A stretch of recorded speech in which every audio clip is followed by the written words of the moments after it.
नमस्कार।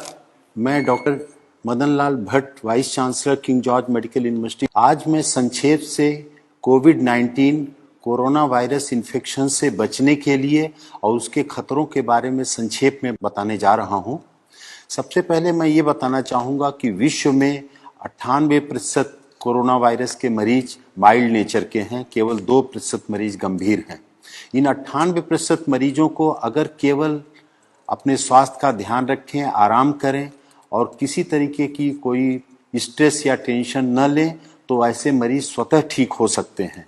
केवल 2% ऐसे मरीज हैं जो गंभीर स्थिति में हैं और उनकी खतरे के लिए उनके साथ ज़्यादा उम्र का होना, 65-70 साल से ज़्यादा की उम्र, डायबिटीज़, ब्लड प्रेशर, किडनी या कैंसर जैसी किसी बीमारी से ग्रसित होना या शरीर की रोग प्रतिरोधक क्षमता किसी अन्य कारण से कम हो जाने के कारण उनको खतरा है।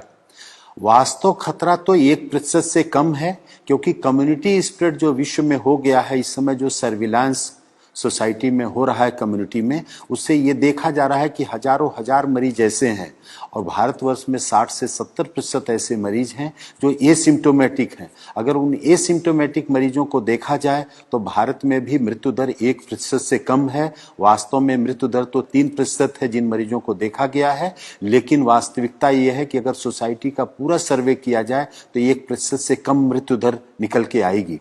ऐसी स्थिति में बचने के लिए जो सामान्य उपाय हैं मैं उनको संक्षेप में बता रहा हूं, जिसको कोई भी व्यक्ति अपने जीवन में स्वस्थ व्यक्ति उपाय के माध्यम से बच सकता है। और कोई व्यक्ति अगर संक्रमित हो गया कोरोना वायरस से तो भी उससे ठीक होने की संभावना बहुत ही ज्यादा रहेगी। पहली तो बात यह है कि व्यक्ति को स्वस्थ जीवन शैली का पालन करना चाहिए। स्वस्थ जीवन शैली में 6 से 8 घंटे की अच्छी नींद लेना आवश्यक है। इस नींद के घंटे में रात को 10 बजे से प्रातः 4 बजे का समय अवश्य इंक्लूडेड होना चाहिए। दूसरा आवश्यक है कि व्यक्ति को पर्याप्त मात्रा में पानी पीना चाहिए। पर्याप्त पानी में 3 से 4 लीटर या 5 लीटर तक गर्मी में धूप में निकलने वाले व्यक्ति को, और इस गर्मी के बावजूद भी गुनगुना पानी लेना स्वास्थ्य के लिए ज्यादा हितकारक है। तीसरा जो अति आवश्यक विषय है कि सुपाच्य पौष्टिक भोजन लेने की आवश्यकता है समय समय से, और फलों और सब्जियों का बहुतायत में प्रयोग करने की आवश्यकता है। इस समय पे fast food, junk food, cold drinks, ice cream, इन सब से बिल्कुल बचने की आवश्यकता है। स्मोकिंग से बिल्कुल बचने की आवश्यकता है। और कुछ ऐसी औषधियां हैं जो पूरा विश्व जिनकी गुणवत्ता को मानते हुए प्रयोग कर रहा है, वो भारत के आयुर्वेद में भी प्रचलित हैं, उनका भी प्रयोग करने की आवश्यकता है बचने के लिए और इलाज की दृष्टि से भी।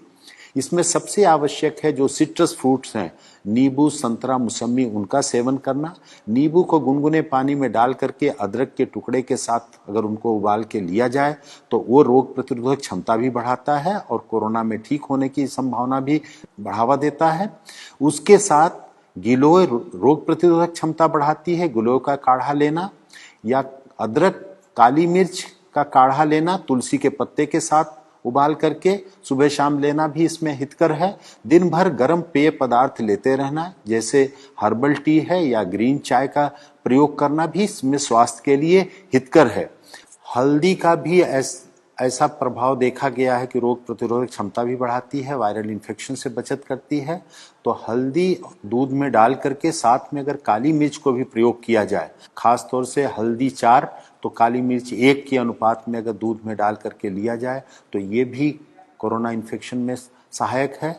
और लहसुन में भी एंटीवायरल प्रॉपर्टीज देखी गई हैं, तो लहसुन, काली मिर्च और अदरक का मिश्रण भी प्रयोग किया जाए कच्चा या खाने के साथ सलाद के रूप में थोड़ी सी मात्रा में, तो ये भी रोग से बचाने में सहायक है। और कोई भी व्यक्ति इसमें जो संक्रमित होता है अगर वो तनाव बहुत नहीं लेगा, घबराहट का शिकार नहीं होगा और अपनी कोमॉर्बिड कंडीशंस जो भी हैं, अगर डायबिटीज है, थायराइड की प्रॉब्लम है या अन्य कोई प्रॉब्लम है, तो उसका समुचित उपचार लेते रहें और उनसे बचने की आवश्यकता है। अगर वो बीमारी कंट्रोल में रहेगी तो इससे खतरा उतना नहीं होगा।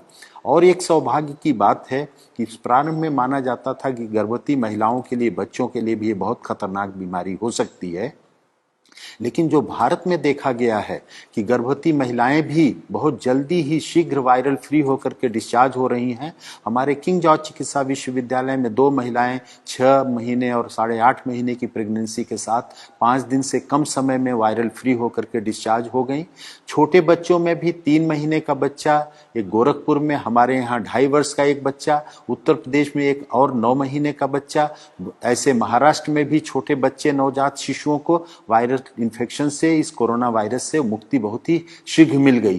तो उन बच्चों पर भी ध्यान देना है और खास तौर से जो ध्यान देने की आवश्यकता है कि इसके लिए कोई वायरल एंटीवायरल ड्रग नहीं है, कोई वैक्सीन नहीं है, अतः सोशल डिस्टेंसिंग या फिजिकल डिस्टेंसिंग का पालन करें, हाथ को बार बार साबुन पानी से धोते रहें या हैंड सैनिटाइजर का प्रयोग करें और बाहर निकलते समय मास्क का नियमित रूप से यदि कोई प्रयोग करे तो वो बच सकता है। और यही इस वायरस की लड़ाई के लिए सबसे बड़ा साधन है। और अपने को बचाएं, दूसरों को बचाएं। इस संदेश से जितना भी अपने को लाभान्वित करें, दूसरों को बता करके लाभान्वित करें, वही इस मानवता की बहुत बड़ी सेवा होगी। आपको बहुत बहुत धन्यवाद।